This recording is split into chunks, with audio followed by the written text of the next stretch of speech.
Hey everybody, it's Robot here from Vespa Motorsport and ScooterWest.com. Well, today I'm going to share with you an exciting exciting scooter that we just finished up for a customer, Mike. It all started out with 2 pages of paper. So Mike gave Robot and Alex a wish list for his brand new Vespa GTS build. Ta-da! So 2 pages of paper magically turn into a customized brand new Vespa GTS 300 HPE. So what is the style inspired? Well, if you haven't watched the movie Quadrophenia, I suggest you go out and watch it. It's kind of what started this mod style on the Vespas. There's plenty of books to cover the whole mod culture, but we've had a couple builds over the years with a modern Vespa, ironically modded out. Typically the mod style is associated with a vintage Vespa, which was probably a modern Vespa back in the 60s and 70s in the mod style. But I'm not going to go into the style, but I'm going to go into bringing the dreams alive for the customer, Mike, and what we've done to this scooter. Maybe it gives you ideas, maybe you don't like it, maybe you love it. If you're thinking about doing it all yourself, just look in the description of this video. You can see links to most of the products that we sell at ScooterWest.com on the description of this video. So first of all, I'll start with the business end, which is the front end. We have the classic Falco front folding rack, and we've transformed it into this magical array of lights and mirrors. Not only are these lights here for appearance, they actually function.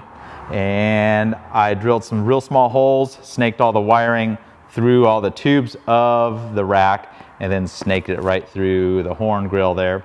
If you want to go about the technicalities of how I wired it, but pretty simple wiring just for a bunch of lights. Turn on the ignition.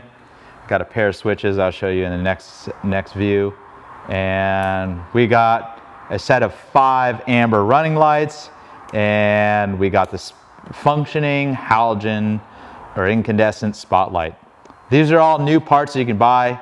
If you're trying to build the real Quadrophenia bike, well, good luck searching for several years on eBay finding all those original British made lights. But they are out there, you could build something that way. The trumpets look very cool. I'll tell you right now, they're not functional, but they could be plumbed in if needed. Got the front rack, got the front fender guard, got the chrome guard for the shock, which is available, fits all the modern large frame Vespas, GT200, all the way up to these modern HPE GTS 300s. Throughout the scooter, we got checkered die-cut vinyl decals in black, and you can watch the prior video to this video on how to install those checkered stickers on your scooter. The GTS 30 PA original Vespa fly screen, got a RAM mount. You know, everybody wants their mobile phone on their scooter, kind of need it in this modern day. And the second most striking feature of the scooter, the chrome wheels. These are straight off the Vespa GTV 250 and some of the early 300s that had a chrome wheel. Unfortunately, this wheel has been discontinued from Vespa, but it is possible to take the original 5-spoke wheel and send it out for chrome. I can tell you it costs quite a bit of money, and it's also got the classic Shinko white wall tires, both front and rear. So the cockpit's standard affairs. Moving on down to these pair of interesting little switches. That's what controls the lights. Just simple chrome toggle switches. Kind of classic switch, no fancy lighted push buttons of any sort. Got the metal bag hook, since you have all this apart, all in chrome plated aluminum, much higher quality than the plastic affair that comes with the scooter.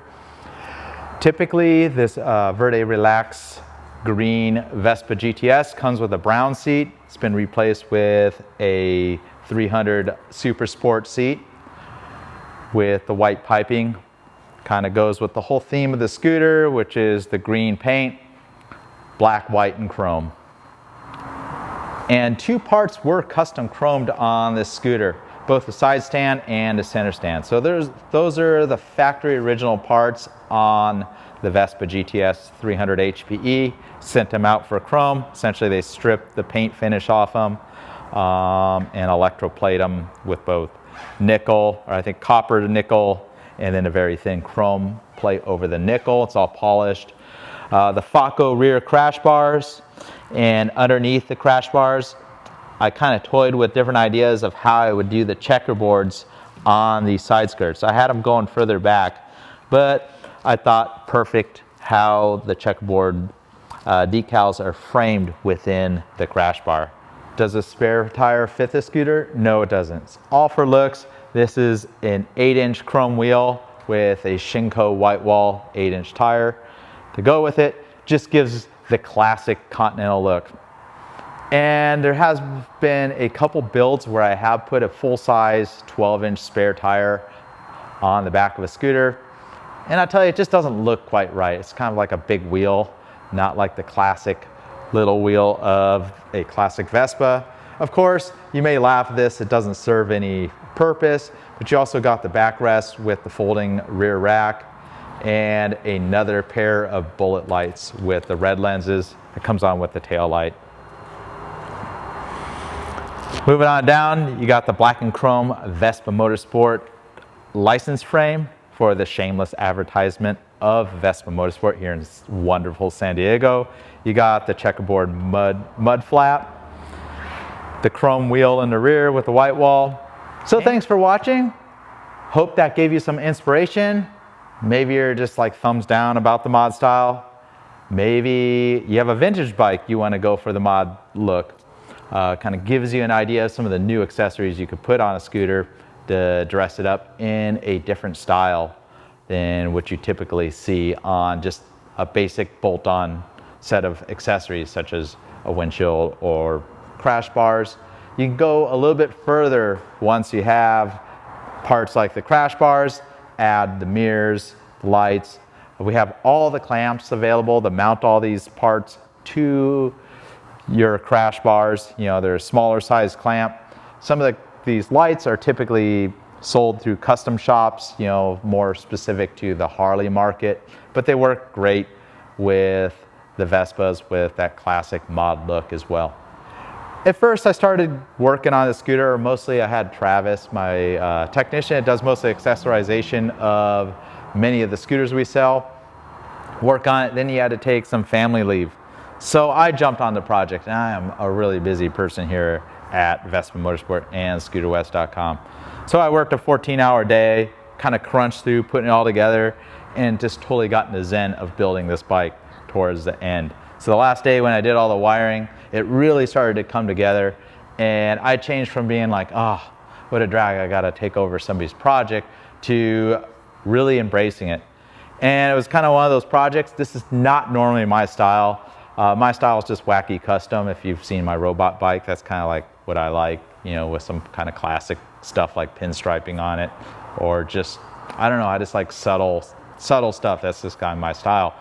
But the more I got into this build, the more I embraced it and the more I liked it.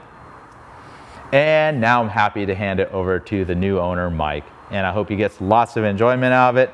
Thanks again, Mike, for letting us build your dream that started out as 2 pieces of paper. See you on the next one. Robot here.